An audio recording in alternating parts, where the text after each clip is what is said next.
Hello class, this is a video tutorial on congruency part 3a.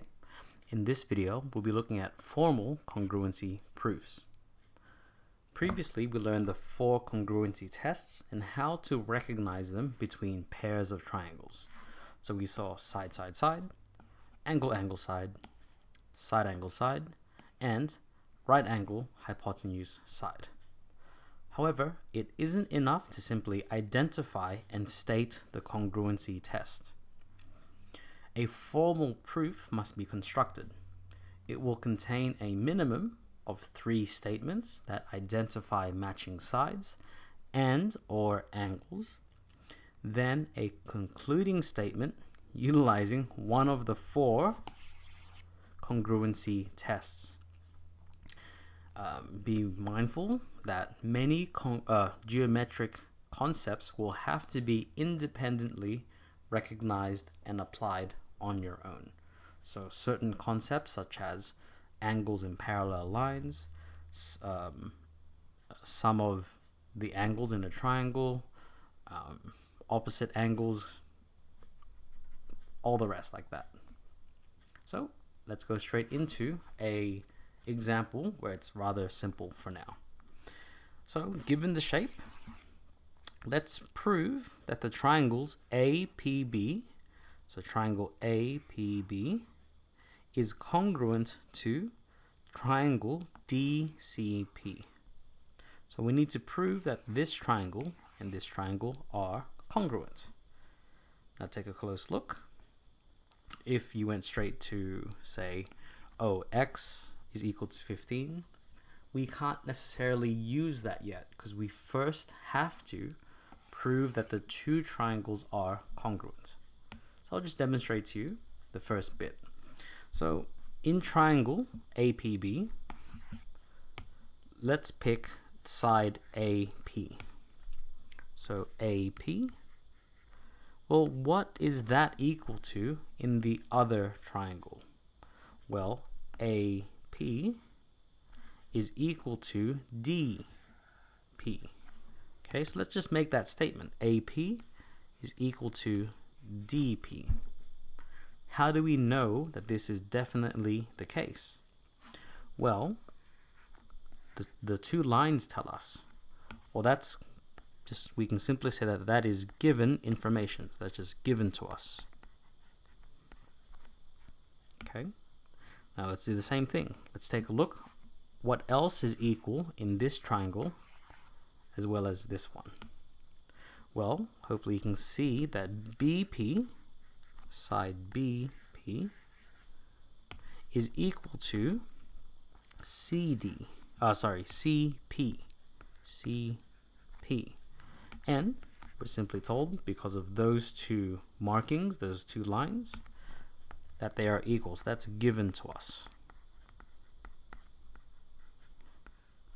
Now let's try and figure out what else is equal.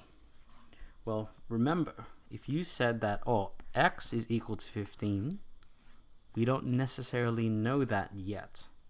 Okay? And if you said that 20 is equal to y, once again, we don't know that exactly yet. We have to prove that these are equal. Now take a look. We can actually say that these 2 angles are equal, and we need to prove that. So take a look. So angle BPA, angle BPA is equal to angle CPD, angle CPD. Now here is where we always need to apply a reason for it. So take a look. I've always given a reason here in brackets. In this case, because they are vertically opposite angles. Okay, so these 2 angles are equal because they are vertically opposite angles. So here are the 3 statements. That's 1, 2, 3. So we can conclude that therefore the triangle APB APB is congruent to triangle DCP because we've proven one side, another side, and the angle in between them. Take a look, that's side, angle, side. And the reason for that is side, angle, side. And there we go. So that there is an example of a formal congruency proof. Now that we've proven that the two triangles are congruent, we can state that x is equal to 15.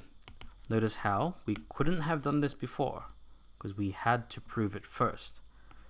But now that we've proven that they are equal, we can say that x is 15 because they are corresponding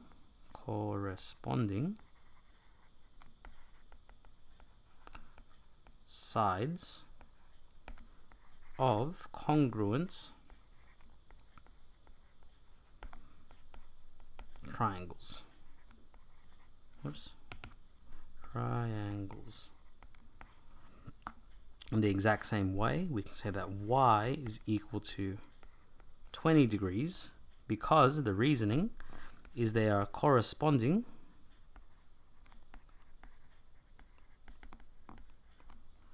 angles of congruent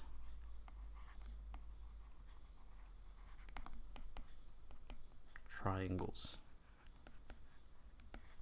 And there we have it. So the main focus here is this construction of a formal congruency proof. So take a look. AP is equal to DP. BP is equal to CP. And we found that the angle in between are also equal.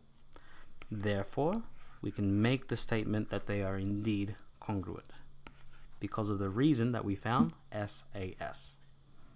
So I hope that gave you an insight into constructing formal congruency proofs. Hope to see you in the next video where I go through a few more examples of these. Hope to see you then. Best of luck.